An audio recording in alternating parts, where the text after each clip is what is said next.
Meus amigos, é o seguinte, tem um assunto muito importante que a gente precisa comentar. Eu peço que vocês assistam esse vídeo com muita atenção, compartilhem com todo mundo. Eu sei que alguns não vão gostar do que a gente vai falar aqui, mas a verdade precisa ser dita. Vocês que acompanham o meu trabalho há muitos anos aqui, sabem do meu compromisso com a verdade, sabem do meu compromisso com a direita, com o presidente Bolsonaro, com o futuro do nosso país. Sabem que eu estou aqui há anos dando a minha cara a tapa justamente por isso. Meu compromisso é com a verdade e com vocês, tá?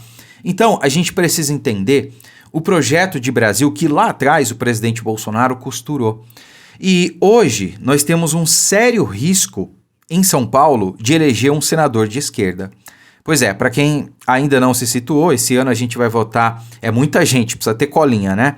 Deputado federal, deputado estadual, senador 1, senador 2, governador e presidente. Serão 6 números digitados na urna e 2 deles para senadores, né? Então a gente vai eleger 2 senadores por estado. Aqui em São Paulo nós temos, pela direita, Guilherme Derrite, deve ser aí o mais votado da história, inclusive, André do Prado, Ricardo Salles. Esses são os 3 nomes da direita. Da esquerda, sabe quais são os 3 que nós temos? Não temos, nós temos apenas 2, Simone Tebet e Marina Silva, que inclusive não são do estado de São Paulo, mas estão concorrendo aqui a mando do Lula. Pois bem, nós corremos o sério risco de eleger Guilherme Derrite e ou Simone Tebet ou Marina Silva. Pois é, nessa conjuntura, Ricardo Salles e André do Prado vão ficar fora, sim. No ano em que a gente vai decidir o futuro do Brasil, se consolidaremos de vez a ditadura em curso no Brasil ou se resgataremos o nosso país, se voltaremos a ser uma democracia, no maior colégio eleitoral do país nós corremos o risco de ter um senador a menos. O que era para ser uma coisa certa, mas graças a Ricardo Salles não está sendo. O Salles é uma pessoa que eu gosto, eu admiro, é alguém muito inteligente, preparado, tanto é que compôs o governo Bolsonaro, fez um excelente trabalho no Ministério do Meio Ambiente, mas eu não sei por que cargas d'água, talvez por uma mania de grandeza, uma síndrome de grandeza como o Moro, que saiu atirando do governo, porque não aguentou um esporro que tomou do presidente numa reunião ministerial. Ele se achou talvez maior que Bolsonaro e lançou-se aí a Prefeitura de São Paulo inicialmente em 2024. Mas lá atrás o presidente Bolsonaro sabia do futuro, sabia que precisaríamos de uma ala importante do Centrão na cidade mais esquerdista do Brasil, numericamente falando, que é São Paulo.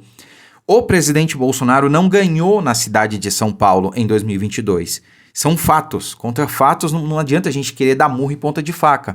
Então, Bolsonaro, sabendo disso, o que ele pensou? Não adianta eu lançar alguém de direita em São Paulo, porque a gente não vai ganhar.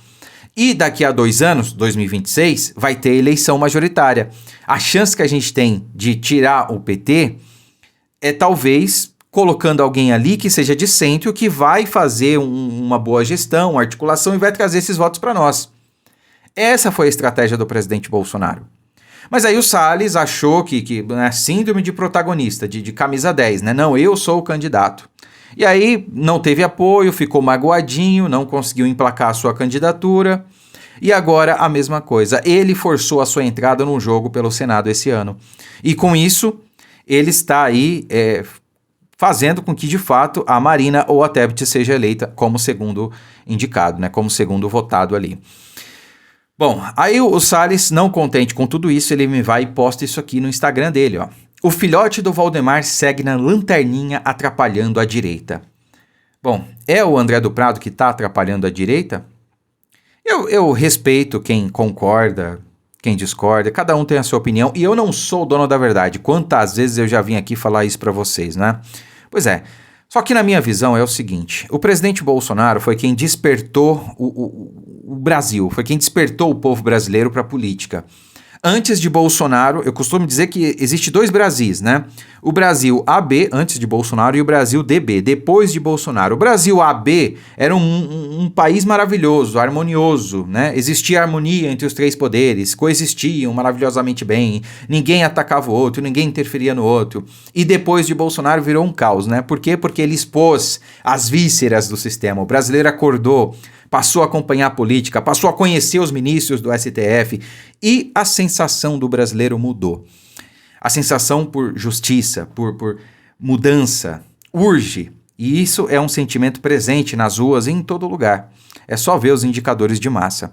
Mas a questão é que, por ser essa figura que despertou o povo brasileiro, isso por si só já dava o direito ao presidente Bolsonaro de indicar quem seriam os escolhidos para disputar pela direita aqui em São Paulo o Senado em 2026. Isso por si só já gabaritava ele para isso.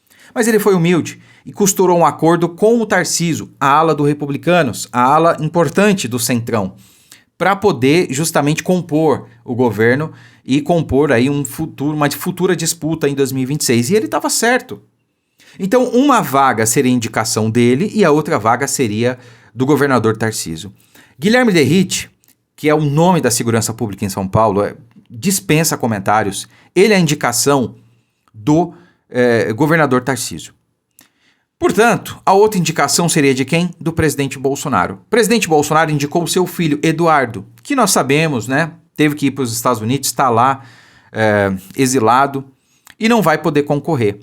Então, o que o Eduardo fez? Passou o bastão para André do Prado. Com isso, o Eduardo vai trazer centenas de prefeituras no estado de São Paulo, porque você pode não conhecer o André do Prado, mas ele é extremamente bem relacionado no interior paulista, nas prefeituras. André do Prado tem centenas de prefeitos por trás dele.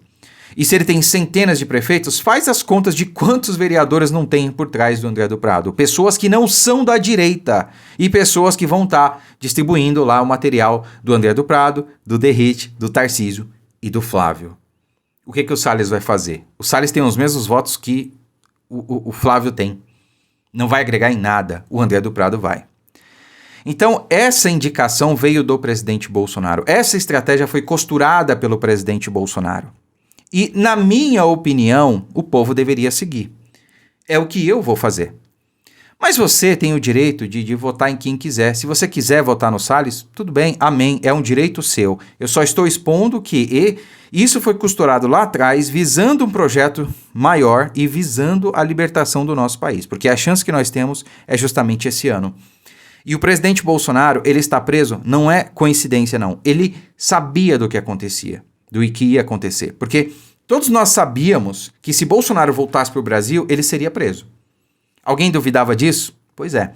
E se você tem essa certeza, como eu também tenho, de que ele seria preso se voltasse ao Brasil, você acha que Bolsonaro não tinha essa certeza também? Ele tinha. Bom, e por que mesmo tendo essa certeza ele voltou? Porque imagina só o presidente Bolsonaro exilado lá fora, nos Estados Unidos, e condenado no Brasil, sendo um fugitivo. Qual é a narrativa que não ia circular? Existiria a possibilidade de alguém de direita, seja o Flávio ou qualquer outro que fosse o escolhido, ganhar as eleições com o maior líder da direita exilado?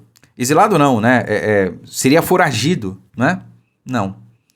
Ele decidiu voltar, ser um mártir vivo, né? Tá lá preso, mas é um símbolo de injustiça, para que nós pudéssemos ter a chance de lutar e de concorrer e de tirar o PT do poder. Então, é o presidente Bolsonaro que tem o direito de indicar aqui em São Paulo, não é você, Salles. Não é o Prado que atrapalha a direita, porque dizer isso é dizer que o Bolsonaro está atrapalhando a direita. O Prado está na conta do presidente Bolsonaro. Não está na conta do Valdemar, não está na conta de ninguém. O presidente Bolsonaro costurou essa aliança lá atrás. Foi para o Eduardo não pôde, ele passou então pro André do Prado. É claro, tem ali a articulação do Valdemar em cima, tem, mas o Valdemar está visando o quê? Votos, apoios. E com quem a gente teria mais apoio? Com o André do Prado. É a pessoa mais bem relacionada, politicamente falando, aqui no estado de São Paulo, nos bastidores, né? Então, isso foi feito da maneira correta no meu entendimento. Mas, repito, eu respeito quem queira votar no Salles. Não vou dizer que as pessoas são traidoras, não sabem o que estão fazendo. Não, cada um sabe o que está fazendo. Todo mundo aqui é adulto, né? Tanto é, que olha só, meu material, parte dele ficou pronto, tá aqui o nosso santinho. Aqui eu não sei se vai dar para vocês verem, mas eu deixei a vaga do segundo senador em branco. Se você quiser votar no Salles, é uma escolha sua. Mas, sinceramente, eu peço que você vote no André do Prado, né? Primeiro voto, claro, é do Derrite, né? Essa, inclusive, é a ordem correta de votação. Primeiro você vai votar para deputado federal, depois deputado estadual, senador 1, senador 2, governador e presidente, tá? Inclusive aqui no nosso material, deixa eu pegar esse aqui que está maior, é um folheto, está o meu candidato a deputado estadual aqui por São Paulo, tá? Algumas pessoas já estão me perguntando, eu vou falar mais dele, vou trazer vídeos aqui com ele, tá? Ele é o Guto José, é um amigo pessoal, é o vice-prefeito aqui da cidade que eu moro, que é Carapicuíba, São Paulo, tá? Não é alguém ideológico, né? Aquele de direita, combativo, não, mas é um cristão, é um conservador, um pai de família, uma pessoa de bem, alguém que está na vida pública aí há mais de 20 anos, foi vereador por 2 mandatos, presidente da Câmara, é o atual vice-prefeito, é alguém realmente da minha confiança, tá? Isso aqui não é apoio político, não, é apoio pessoal, é amigo meu, eu confio, boto minha mão no fogo, tá bom? É o melhor candidato? Cara, tem muito candidato bom, né? Você não quer votar no Guto, não tem problema, mas é a minha indicação. Guto José, o número dele é o 20620 para deputado estadual, alguém da minha confiança, tá? E o meu, vocês já sabem, 2004. Ao longo da semana que vem, pessoal, eu vou começar a trazer vídeos específicos de propostas, tá bom? Das ideias, das propostas que eu tenho, como a gente vai fazer para atingi-las. Mas é claro, eu vou precisar do apoio de vocês, tá bom? Se você é aqui do estado de São Paulo e ainda não está no nosso grupo de campanha, onde a gente vai enviar material para que você me ajude nessa missão, eu vou deixar o número aí na tela, tem um link também que está na descrição do vídeo. Entre lá no grupo, a gente vai mandar material para todo o estado de São Paulo, tá bom? Conto com seu apoio, compartilhe esse vídeo, fiquem com Deus e até a próxima.